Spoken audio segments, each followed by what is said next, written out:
Join Yvette Walker every Tuesday at 4 o'clock p.m. on KMET ABC News Radio, 1490 AM, FM 98.1, and Internet KMET TV for the Southern California Business Report. The show is dedicated to highlighting successful businesses and the individuals behind them. Yvette interviews the incredible people managing these enterprises that range from awe-inspiring sole proprietors to world-renowned organizations. The Southern California Business Report, Tuesdays at 4 o'clock p.m. Welcome to KMET 1490 AM ABC News Radio and the Southern California Business Report with Yvette Walker, a show dedicated to highlighting successful Southern California businesses and the people behind them. Welcome and thank you for joining the Southern California Business Report on ABC News and Talks KMET 1490 AM, 98.1 FM, and KMET TV. I'm Yvette Walker, live blasting our signal from the center of Southern California, serving a population of over 25 million. Get us crystal clear and on demand by downloading the free KMET live streaming app on Google Play or the Apple App Store. A huge shout out to the team, Mitch, Bill, and Sean. You are the rock stars. And to our special advisory committee, Bill Morris of UCI School of Business, Diane Cavallo, and Camila Rubio. Thank you all so much. And don't forget to check out the Jay Kaplan Show, also on KMET, on Fridays at 3. Today, I have the distinct privilege to introduce the president of the nation's largest metropolitan planning organization, representing 6 counties, 191 cities, and a population of over 19 million. President Clint Lorimore. He is the president of Southern California Association of Governments. He is a proven leader with a strong track record of public service and a dedication to the region in which we live. Having dedicated himself to actively engaging with the community, Clint has volunteered his time with various local organizations. He is a successful small business owner who has previously worked for the state legislature, served as a regional appointee for the governor, and has also worked as an analyst on issues relating to national security. Clint graduated from Cal Poly Pomona with a degree in political science with an emphasis on public policy in 2004. He then went on to obtain a Master's of Arts from Claremont Graduate University in 2007. As a recipient of Rotary International's Ambassadorial Scholarship, Clint also studied at Nanyang Technological University in Singapore in 2008, where he graduated with a Master's of Science. Clint was born and raised in the Inland Empire. Having first moved to Eastvale in 2004, Clint's vision for Eastvale is to implement policies of smart growth, which will better enable us to live, work, and play in the region we call home. Some of his appointments include delegate of the Riverside County Transportation Commission, delegate of Southern California Association of Governments, an alternate of Eastvale Finance Subcommittee, a primary of the Civic Center Libraries Subcommittee, and a primary of the Legislative Committee. Thank you so much for joining us today, President Lorimore. Well, thank you, Yvette. It is great to be here, and we're going to have to work on that bio, get you the short version. But thank you for going through it. But you took away so many of the good things I wanted to talk about with SCAG, the impressive stuff. But I just want to say I'm excited to be here, and I appreciate what you do, highlighting the Southern California region. Oh, beautiful. You know, there's so many exciting things happening, so many opportunities, so many great solutions that leaders such as yourself are implementing to take us to the next beautiful level in our local economies. So let's get to it, Clint. Tell us a little bit about how it is that you got to be, the president of the Southern California Association of Governments, the mayor of Eastvale. I mean, I'm looking at you. You look quite young. So please walk us through. I'm sure it's a brief history in time with Mr. Clint Lorimore to getting to where he is, but please share that story with us. Well, I appreciate that, and thank you for saying that I look relatively young. Much appreciated. So I got bitten by the political bug in high school, and I grew up down in Temecula, as I think you mentioned a little bit there, and I was a junior in high school, and one of my teachers came and said, anybody want to make some extra money after school, come and talk to me. And I did, and he was paying $2 more than minimum wage per hour, and it was to do phone banking, and it was related to local political campaigns. And then from there, that transformed into other political activities like precinct walking, etc. I was fish to water, bitten by the bug, went to school for it, and to study political science. So once I graduated from high school there, and along the way, continued volunteering on different campaigns. My first job out of college was working with a local state assembly member, and it was a fantastic experience. Ended up being there a couple of years and serving as his senior field representative, and so got to do a lot of work out in the community, and it was a lot of fun. It really was. The governor's office at that time, and this was Governor Schwarzenegger, they were looking for somebody to fill in a similar role, but in the Inland Empire office of the governor. And they approached me and asked if I would come over and do, well, a lot of the same work. And I said yes, absolutely.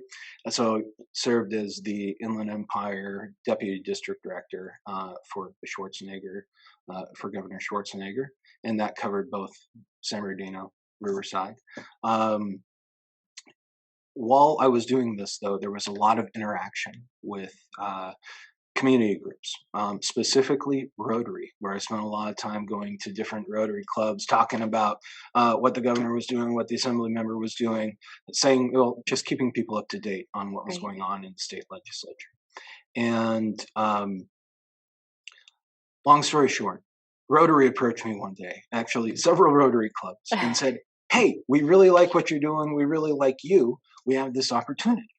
Tell me more. And it was an opportunity with what it was called an ambassadorial, the Rotary Ambassadorial Scholarship Program. They asked me to apply, and what it is, it's a program. It truly an amazing experience. I don't know if the dollar amount has gone up, but it's a $28,000-ish scholarship. They pay for you to go overseas for a year and study and pursue a degree. And while doing that, also engage in Rotary activities, so community service projects, and also speak with local Rotary clubs there. And upon the completion of that, come back and share about those experiences to the Rotary clubs that sent you. So got to do that. And that is absolutely phenomenal. You're a Rotarian, I'm sure right? that, yes, I'm a Rotarian. I'm an Upland Rotarian. Shout out to my Upland fellow Upland Rotarians in District 5300.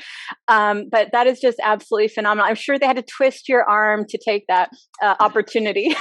Oh, you know, in my undergrad in studying political science, I always have had a fascination on the international side of things. So,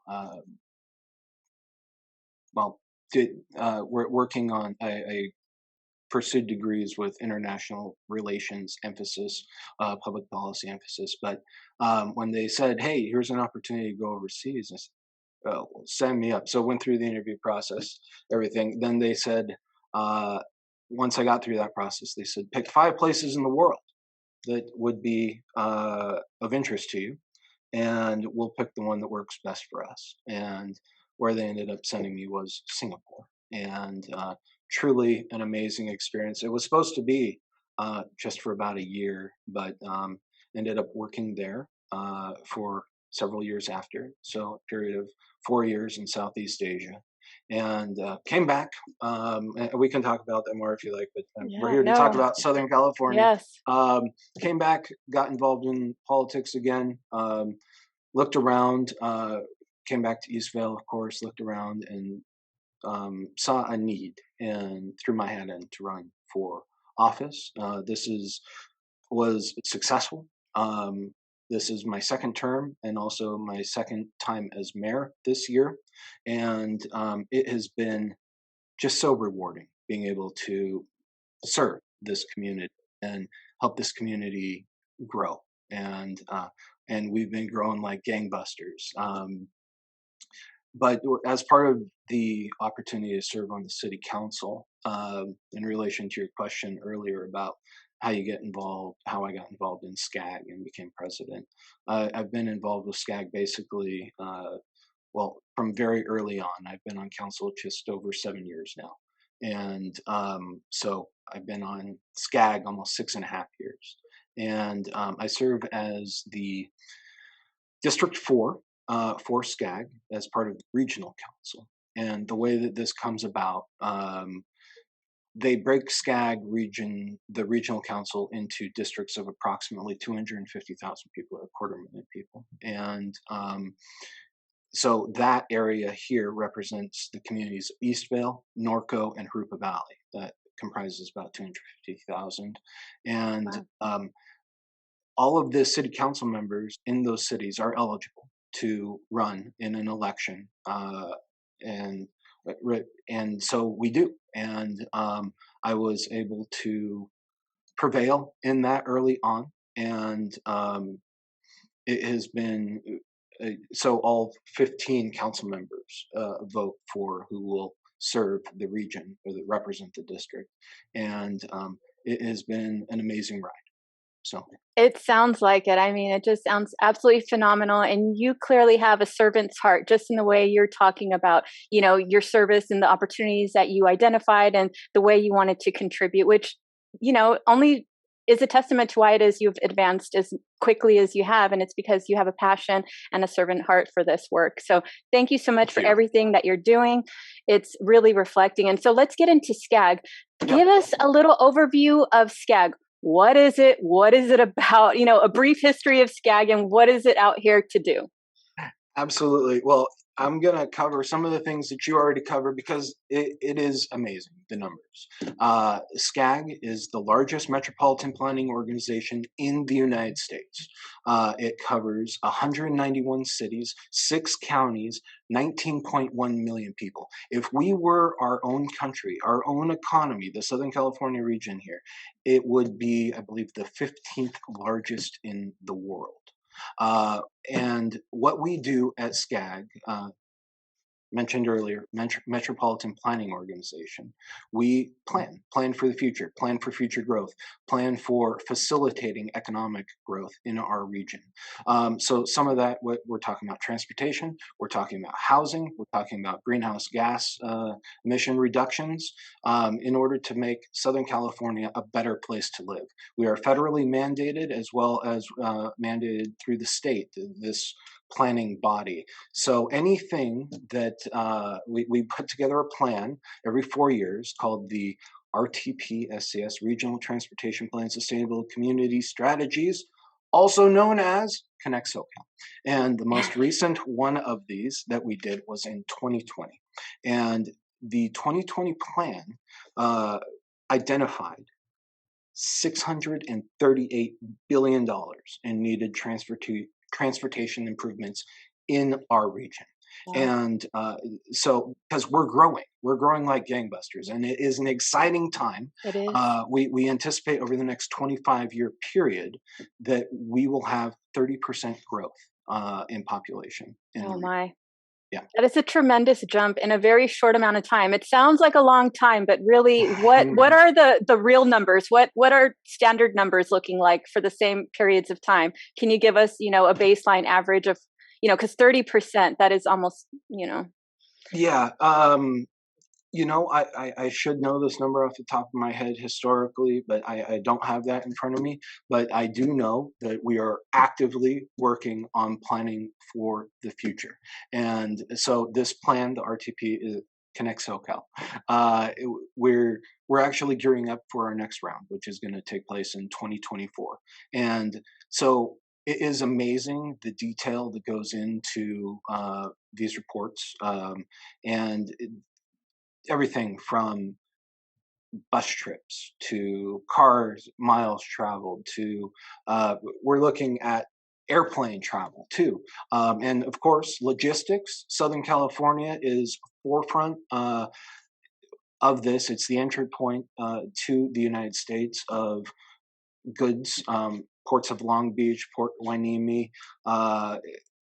and all these goods enter through this area, make their way out to the Inland Empire and out into the rest of the country. So we are a critical component of the nation's infrastructure when it comes to logistics. So that's another area that this plan is going to be focusing on. That is amazing. And so that is in correlation with the recent infrastructure bill that was approved. Yes. So tell us what your position is on it and how you've been supporting that bill to date.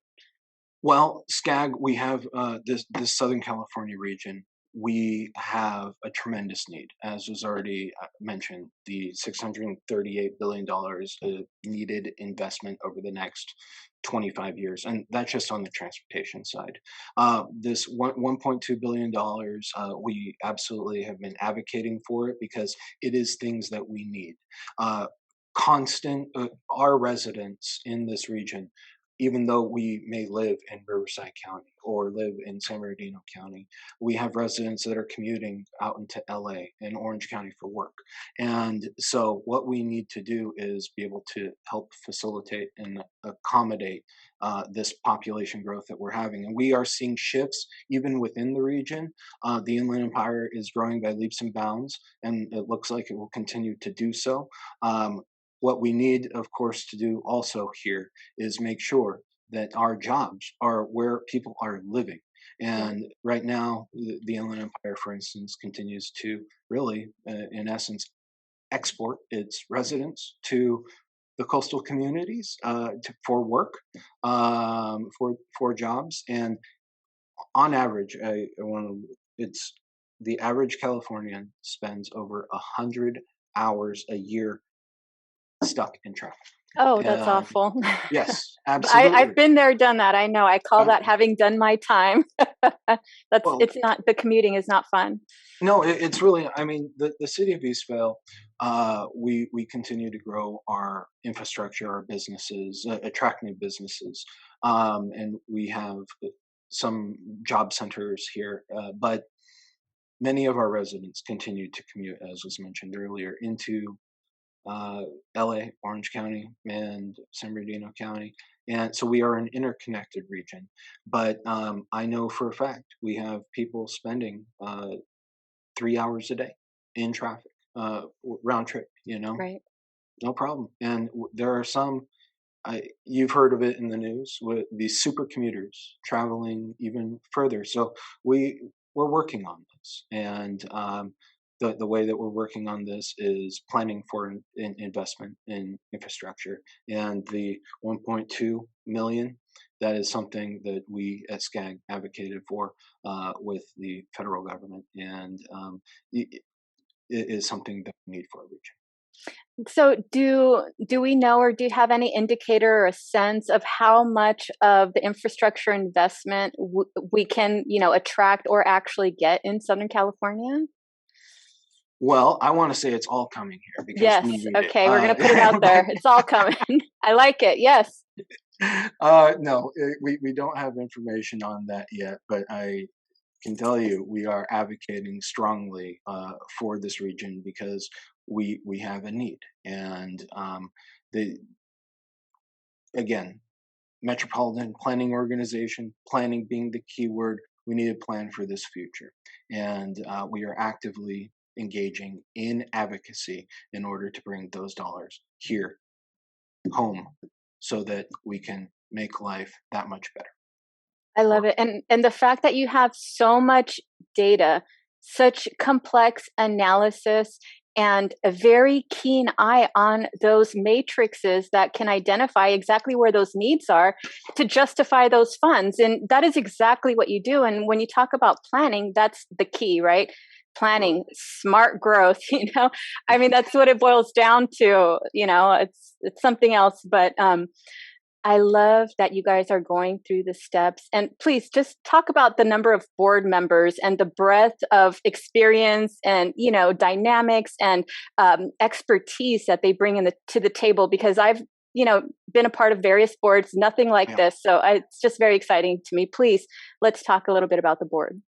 Okay, well, we're talking about SCAG still, Southern California Association of Governments. Yes. It is, with COVID, we have gone to doing a lot of our meetings virtually or some hybrid.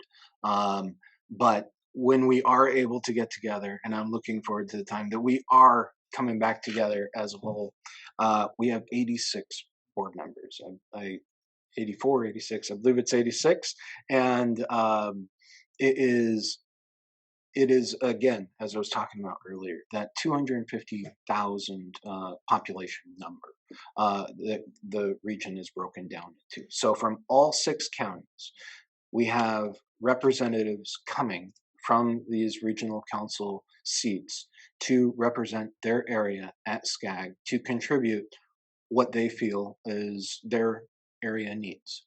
And so truly in that regard, it is a bottom-up organization. This is the organization's leadership structure. We have an amazing staff. You mentioned all of the statistics that I've been sharing with you, and we have a very talented group of individuals that have chosen to work at SCAG and go through and crunch these numbers. And but the experience working with my fellow regional council members has been a truly growing experience for me.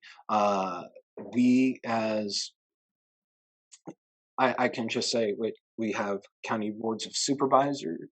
We have supervisors from the different county boards of supervisors. We have our regional council members, many of mayors, council members across the board from big cities, large cities alike. We have within the structure, we also have a tribal representative representing the local tribes in the Southern California region.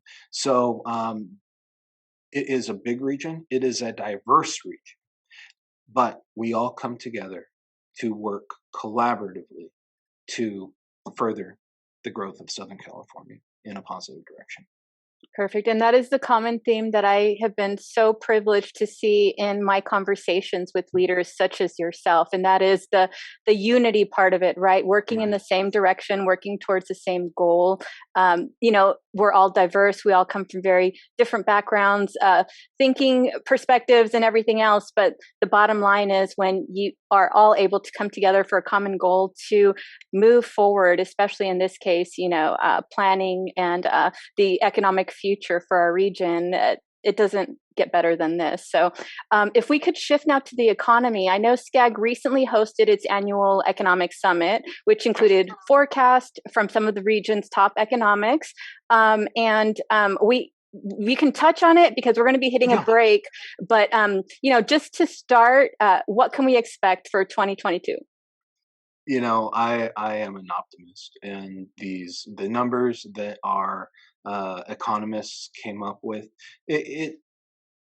I'm optimistic about those too, and they shared some very positive numbers with us. First and foremost, during the pandemic, the region had we lost some jobs. Nearly 70% of those jobs, though, have come back. And I can see here in the city of Eastvale, in which I live, so we have businesses opening up left and right, and we have signs everywhere saying help wanted. And it is something that we are on the grow, and we're excited. So, but we expect that some of the things in the Southern California region, we've already talked about them a little bit. We have labor shortages. We have supply chain disruptions. And we're also seeing some inflationary factors impacting the local economy. But overall, I am optimistic about the future of Southern California, and I would really encourage anybody that is interested to check out the new our new report that we put out associated with the Economic Summit. And I don't know if we'll be able to provide it in the links, but you can find it on the SCAG. Can you tell us right now where they can find the information? And I will add it in the links later when I upload the video to YouTube.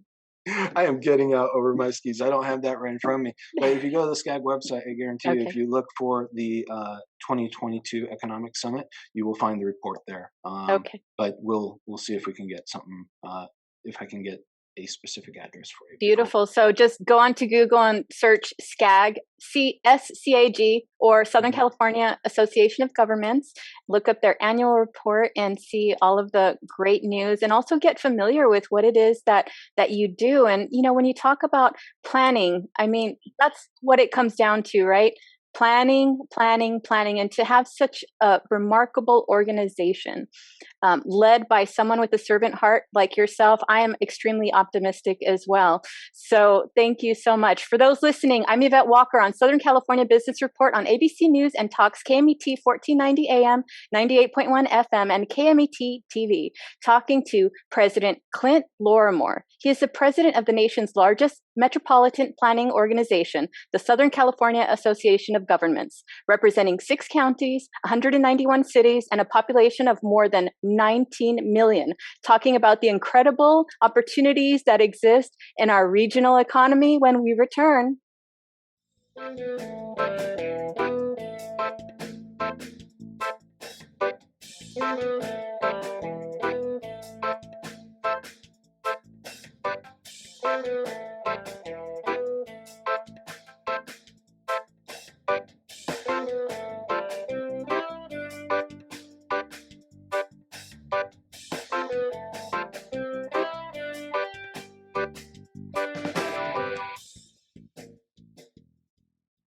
City of Hope is driven to making a difference in the lives of people with cancer and diabetes. We accomplish this by conducting innovative research and providing outstanding care. If you or a loved one has received a cancer diagnosis, go to cityofhope.org to learn more about how our innovative approach could change your outcome. Being sued and don't know who to turn to? The insurance company won't defend you and your family in a lawsuit? Stress no more. Call the Walker Law Group. We are the law on your side. Just call 909-989-3200. 909-989-3200.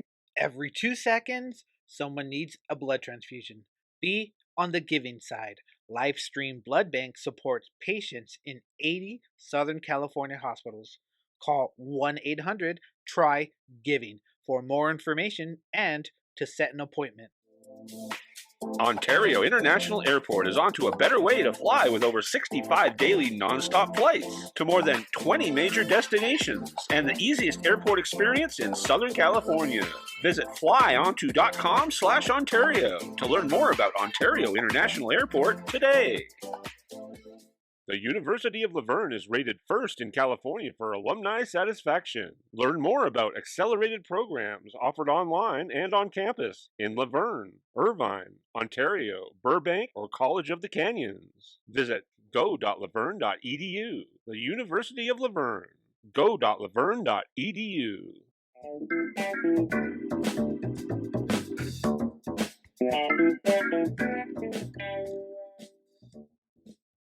Welcome back. I'm Yvette Walker on Southern California Business Report on ABC News and Talks KMET 1490 AM, 98.1 FM, and KMET TV, talking to President Clint Lorimore, president of the nation's largest metropolitan planning organization, the Southern California Association of Governments, also known as SCAG, representing 6 counties, 191 cities, and a population of more than 19 million, talking about the incredible opportunities that exist in our regional economy. Thank you again for being here with us today, Clint. Thank you, Yvette. This is great to be here and a lot of fun. Wonderful, wonderful. So I know we were talking about, the economic summit and some of the outlook and projections that we can expect in our region. Absolutely. So the report, and I would encourage everybody to check that out. You can find it on the SCAG website under the 2022 Economic Summit. There's a report there.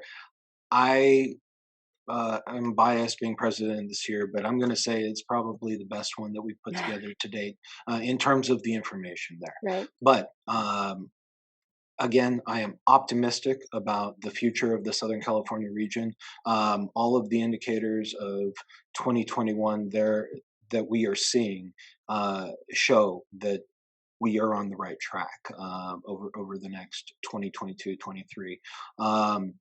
So some of the report, though, in that we are a very large region, it is a little bit uneven. But to reiterate, since the start of the pandemic, where we did lose a number of jobs, 70% of those have been regained. And we see opportunities, particularly in the logistics center. That is a bright spot. Also, even though we're having these ups and downs, the hospitality industry is an area that we anticipate will continue to improve, and where we saw a lot of the displacement because of the pandemic. But and anywhere in particular you wanted to talk about any of those? Yes. Well, so you mentioned the supply chain, and Mhm. certainly that's been in the news for quite a bit of time now, right? What can we expect from that moving forward? Well, this has obviously been highlighted and exacerbated by the pandemic, of course, but highlighted this past holiday season where people were looking for a specific product and unable to get their hands on it. And the Southern California region, the 6 county region, is the hub really for the United States and even the world in terms of logistics. The ports of LA, Long Beach account for a tremendous amount of goods movement into our region. The Inland Empire, in particular, it has a lot of warehousing capacity in order and logistics in order to help accommodate the movement from the ports into the Inland Empire and then out and beyond through our rail systems, through air. Ontario Airport being a good example of that. SCAG puts together, Southern California Association of Governments puts together the Connect SoCal every 4 years, and it looks out over a 20-25 year period and looks at identifies projects for development. And specifically, the Connect SoCal plan has identified $66 billion in investment Wow. related to goods movement in our region that we need to focus on. Right. And this is important though too, because I believe it's as much as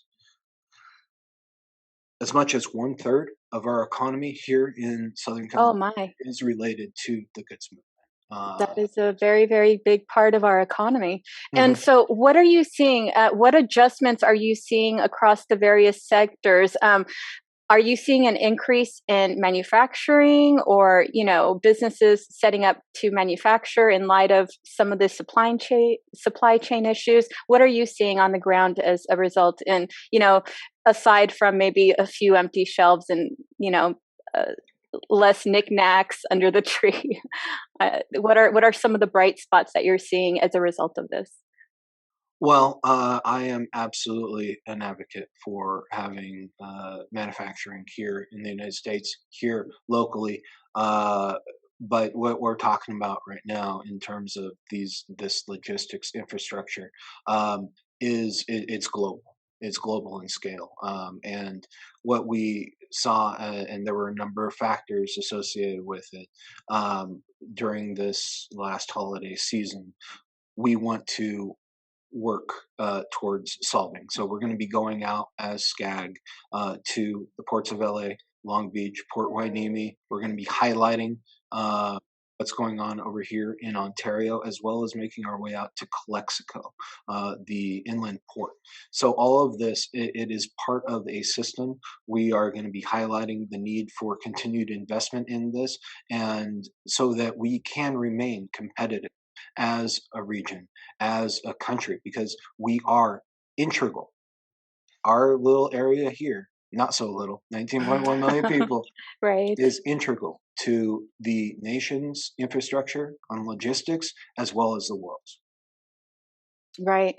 And so when we look at that, let's talk about how sophisticated those efforts are within our region and the various technologies that you do use to, track and make sure that you're compiling all the necessary data to plan effectively for the future and make sure that you are requesting those funds that we will be needing to be able to fulfill this growth pattern that we're seeing right now. Absolutely. Well, I appreciate you asking that. But the infrastructure that you're talking about is an organization like SCAG that is advocating with our legislators, both at the state and federal level, to be able to implement these projects that will help facilitate goods movement through our region. And it's not necessarily about building a new port. It's about revitalizing and enhancing, being creative in how we adapt. And Right. That, of course, will take large amounts of dollars in order to help facilitate this. As we move forward, we're also going to be needing to focus on or our infrastructure, of course, but technology as well. And our private sector partners are absolutely focusing on that. And we're going to be, like I said earlier, we're going to be going out and working and talking with these individuals when we make our way out into the region to examine the infrastructure that we need here for the Southern California region. Okay. So, what we're starting to see in response to this is employers are being more creative with their recruitments. They're emphasizing their workplace culture, for instance, to try to, regain that 70%. Let's talk a little bit about that. Okay, absolutely. Well, there is a huge demand, absolutely out there, and again, there's never one thing that you can point to. One of those, though, that we can, I think, point to is the enhanced unemployment benefits that came out from the state, from the feds, and that has been something that I've heard from local businesses has directly impacted them and their ability to hire employees or the desire of employees to go back to work. I believe that we are going to be turning a corner on this. We have, in terms of government, local government, many of the counties are focused on workforce development, and which, of course, we are supportive of. As mentioned much earlier in this conversation, one of the things that I believe that we need to focus on as we move forward is bringing job centers to where our population, where the population lives. Right now, we continue to have, at least here in the Inland Empire, we see a lot of movement of people that choose to live here and work towards the coast, towards job centers. I would love to see some incentivization of bringing those job centers inland, so that we can have a better distribution of not only these jobs, but also keeping people closer to home, so that improving family life across the board. So Right. I mean, I'm assuming, with all of this growth that is occurring, hopefully the goal is to not have to commute, and those residents that are within your cities and within our regions can find, work that is closer. Hopefully giving them more time to enjoy the fruits of their labor and, serving a great purpose, contributing to our local economy. So I know, we're also seeing a bigger emphasis at the community and county levels, like you said, on workforce development and career pathways. So tell me, what are some of the highlights of that, and what are the career pathways that are being emphasized? well, for our region here, I'm on city council and help at SCAG as president this year, which I'm very thankful for. We help with well, our local universities, the county with its workforce development programs, they have been focusing, and my understanding is on some counties in particular are focusing on logistics and getting people ready for that. But there is a need across the board for workforce development, education, and if we want to talk about housing, for instance, during our last recession, we had many of our skilled labor that worked on housing development, our builders, they ended up changing careers and never came back or moved out of state, because at the time there was a downturn, and I don't believe we've ever recovered from that. So there are lots of different areas we can focus on. In particular, we need to focus on that, and the logistics side of things. These are areas that we absolutely, I know that we have opportunities in. Right. And I know, this is the big elephant in the room and something we've been hearing, for over 2 years now. But let's talk about how COVID will continue to impact our economy for the foreseeable future. But as an optimist, I mean, I'm seeing that we're becoming used to what it is, what to expect, right? Getting Right. into a process of testing, safety, vaccinations, the whole 9 yards. But please share with me your thoughts on that.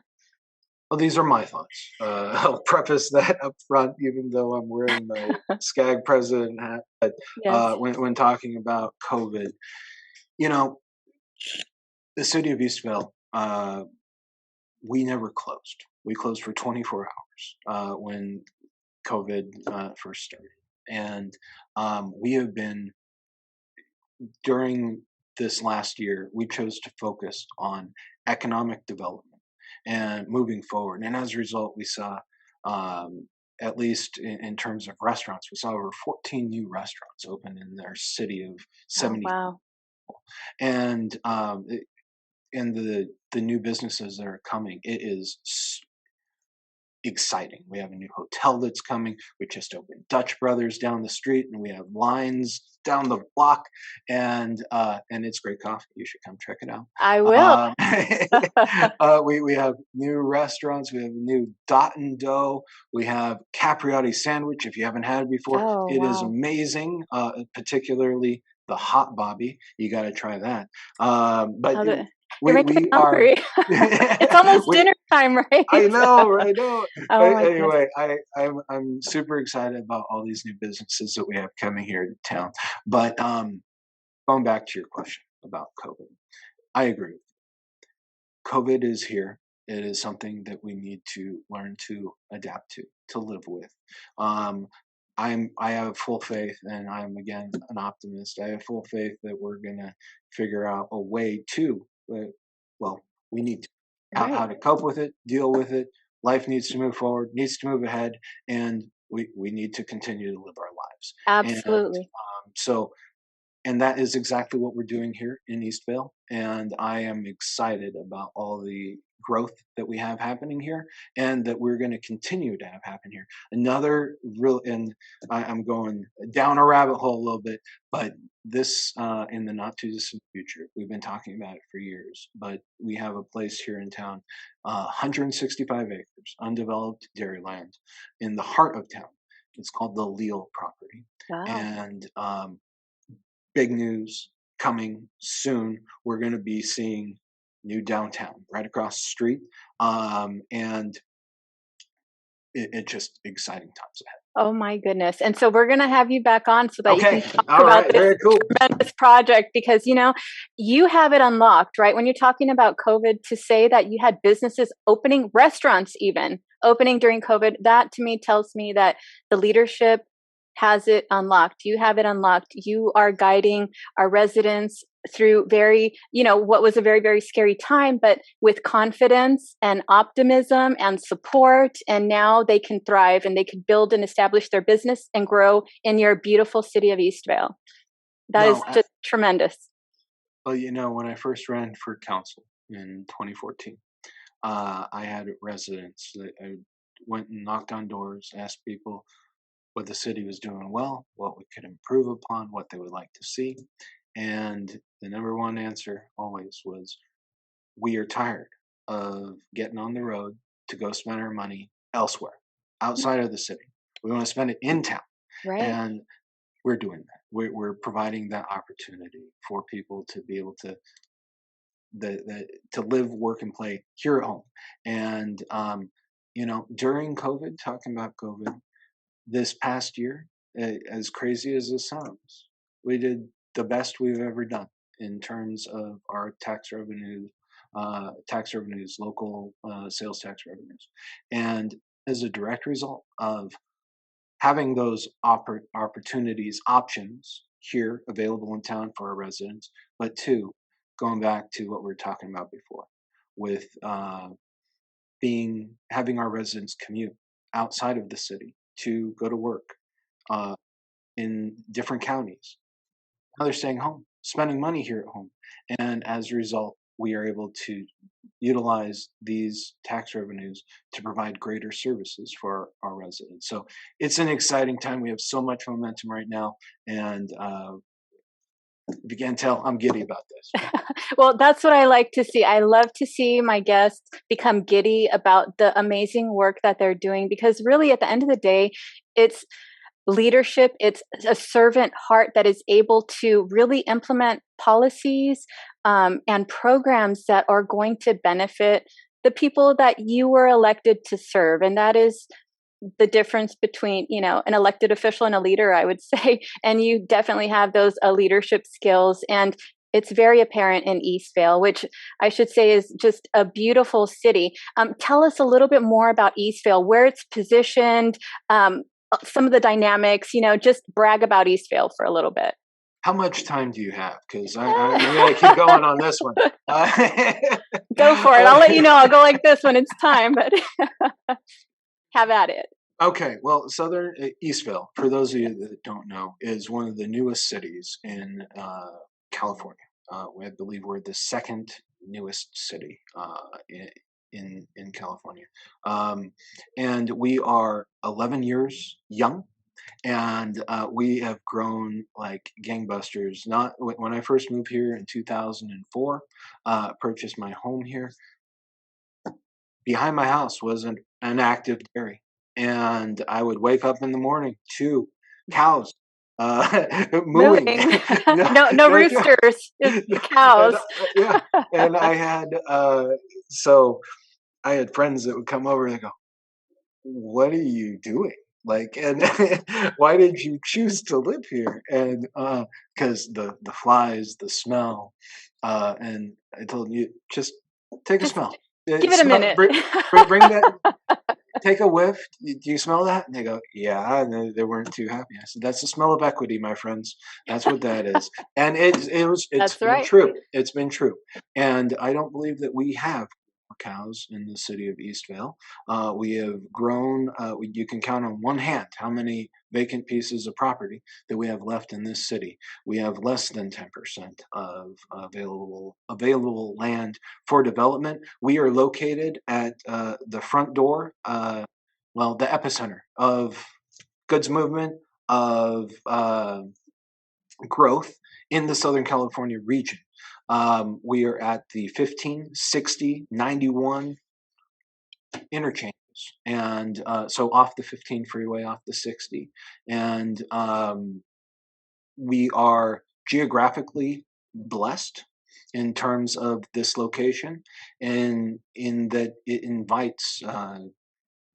We continue to say yes to individuals willing to invest in our city, and we welcome them with open.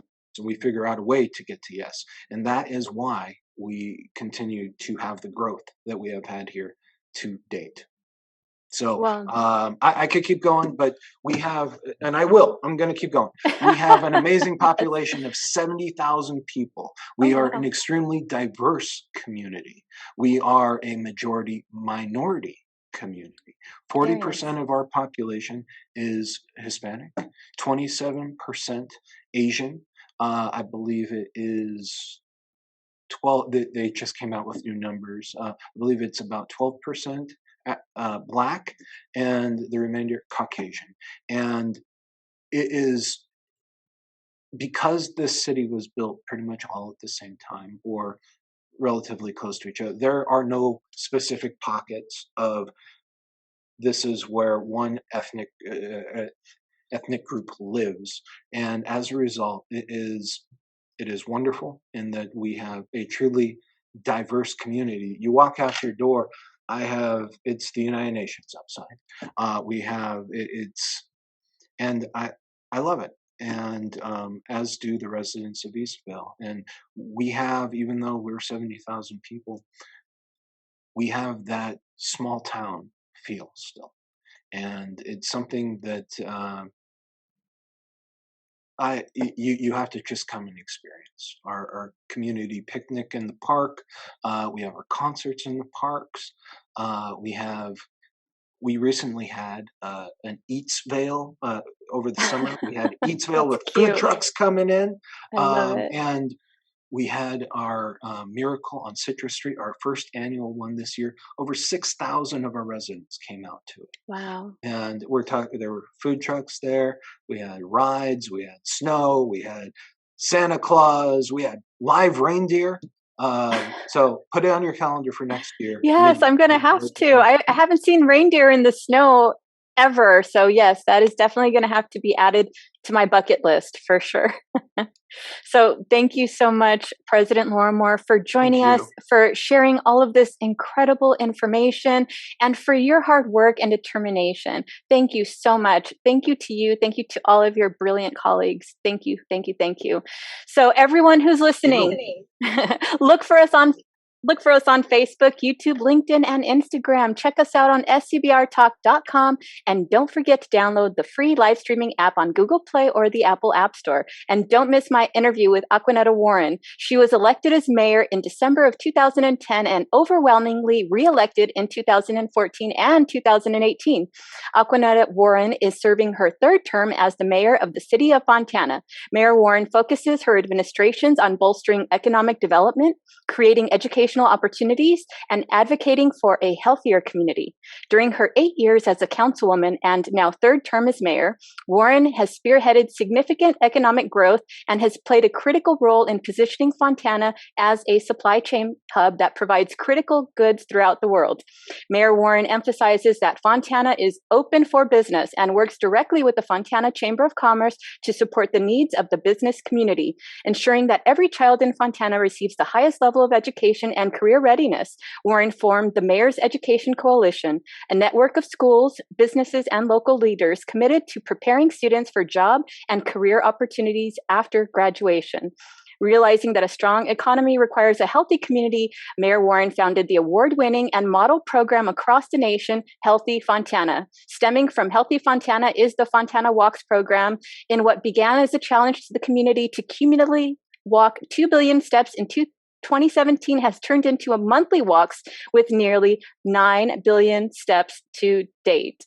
Next week, Phil Cothran, owner of State Farm Cothran Insurance Agency, will be joining us. He is a lifelong Fontana resident, successful business owner, and philanthropist whose deep affection for his community is apparent through his extensive community service and volunteerism.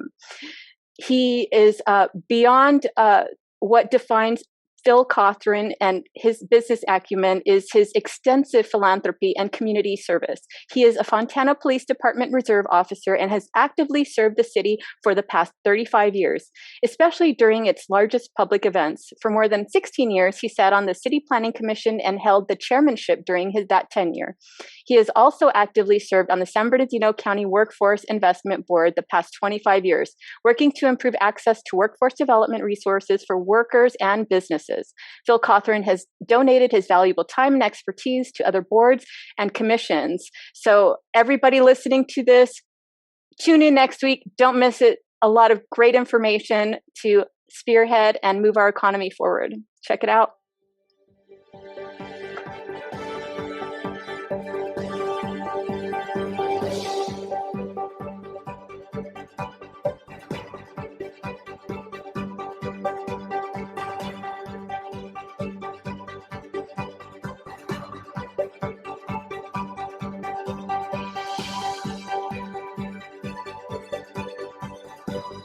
Join Yvette Walker every Tuesday at 4 o'clock p.m. on KMET ABC News Radio, 1490 AM, FM 98.1, and Internet KMET TV for the Southern California Business Report. The show is dedicated to highlighting successful businesses and the individuals behind them. Yvette interviews the incredible people managing these enterprises that range from awe-inspiring sole proprietors to world-renowned organizations.